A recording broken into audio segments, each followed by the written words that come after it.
Welcome back, Kings. We prepare for a nice peaceful episode where nothing bad happens. Oh my god, what the hell is that? Monsters pop up in every city, taking on every hero the association has to offer, and for the most part, winning with ease. When we needed him most, Saitama, with his wig on his shiny head, is too busy messing around in a tournament, while Genos is there to spectate. Will the heroes be able to defend the Earth without him? Garou awakes in the trash after being one-shot by Saitama the night before. Still, Garou has frightened the association by targeting the associate, and they demand Class S heroes to accompany associates at all times if they wander around. Garou is looking forward to meeting King, who is asked to be a bodyguard for an associate, but declines because he's in the middle of a brutal boss fight. Metal Bat was unfortunately tricked into taking his place, as he watches the associates relax and eat sushi. He's interrupted by a phone call he must take, and it turns out to be his sister, who is furious that he isn't taking her shopping. Suddenly, monsters appear to kidnap the two associates, and Metal Bat runs back to stop them since they haven't paid for their bill yet. Meanwhile, Saitama has arrived at the arena for the martial arts competition. When asked to register, he forgets the name of Shiranko's fighting style and writes something silly instead. Garou returns to the kid from before, asking to read some more of the hero guide with him. Sourface, one of Shiranko's ex-dojo friends, introduces himself to Saitama, who is forced to hide his face in case his secret is exposed. He explains that last year a masked fighter, Wolfman, won the competition, but after winning the real Wolfman was found unconscious backstage.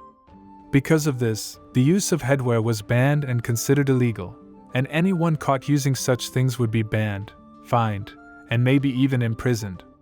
Back at the hospital, Shiranko is worried that Saitama is fighting in his place, but Moomin Rider explains that Saitama would never do something like that, since he's a hero.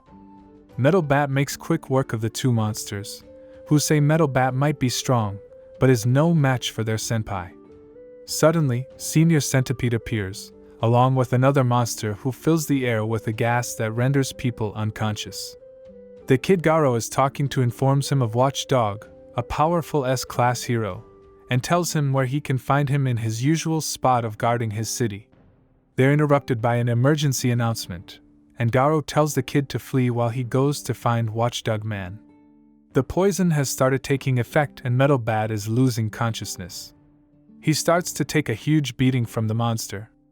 All of a sudden, Metal Bat whacks himself in the head with his own bat, and thinking he's gone mad, he rips the arm off the monster with one swing. He claims that he was feeling bad, but the hit to his head has woke him up again.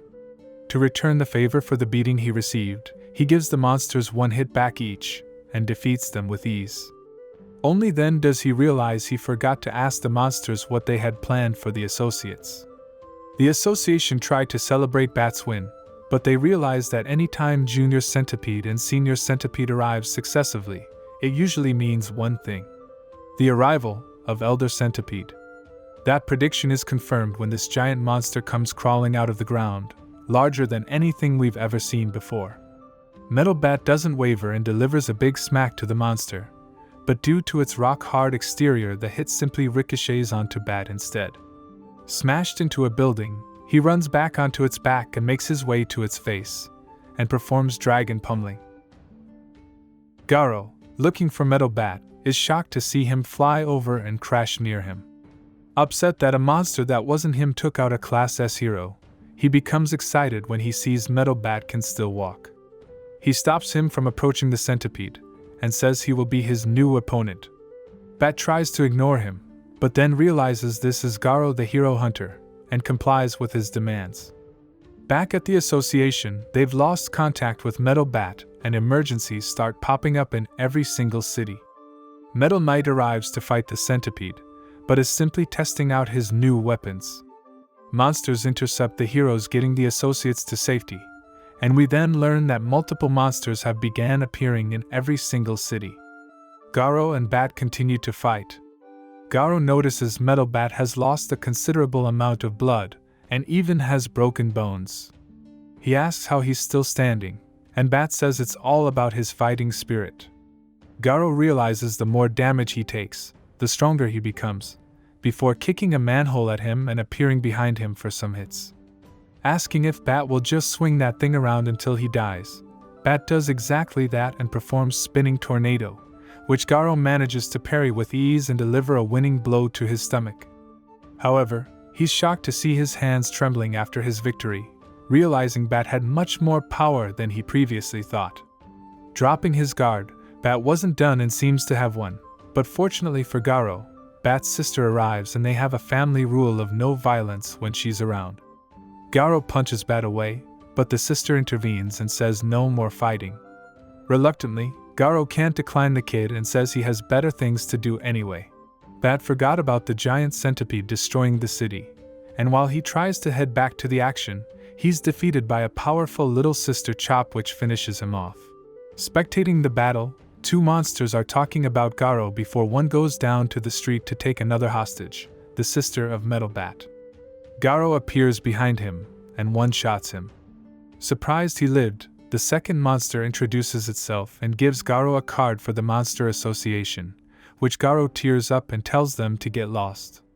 The bird does exactly that, but confirms they will almost certainly meet again soon. The rhino is embarrassed at the hero's lack of strength. The bird monster tells him to grab the hostage and withdraw, along with telling Elder Centipede to withdraw also, which he does by burrowing into the ground. Metal Knight attaches his drone onto it, hoping to find out some more information by taking it to their lair. It's not just here though, heroes are being defeated by monsters in every city, while Saitama prepares for his tournament. The contestants are announced, including two Class A heroes we're familiar with. While people boo Saitama, he luckily has one enthusiastic fan clapping him on. In the tunnel, Saitama is getting smack-talked by a weak-looking fighter. He scolds his made-up fighting style, and the fact that he can't tie his obi, and claims Silver Fang's dojo must have lost its standard to employ such weaklings. Sourface asks why Shiranko, aka Saitama, isn't getting angry at these comments, but Saitama is simply excited at the fact that somebody said they would crush him. He does, however, admit how weak this guy looks, which he doesn't appreciate. Bang and Bomb are looking for Garou from the rooftop. They find a monster attacking a Class A hero, and upon going down to investigate, they don't find Garou. It's just some monster, and Bang says to leave this one to him.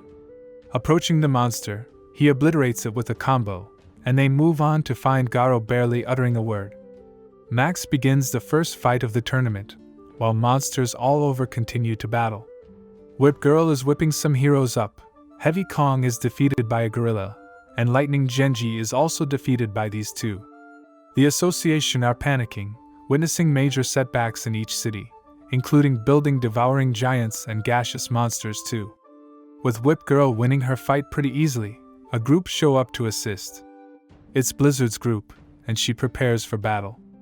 Max wins his first fight, and Saitama steps into the arena with the weak guy for his first battle too. Charging into Saitama, he is defeated by a single slap.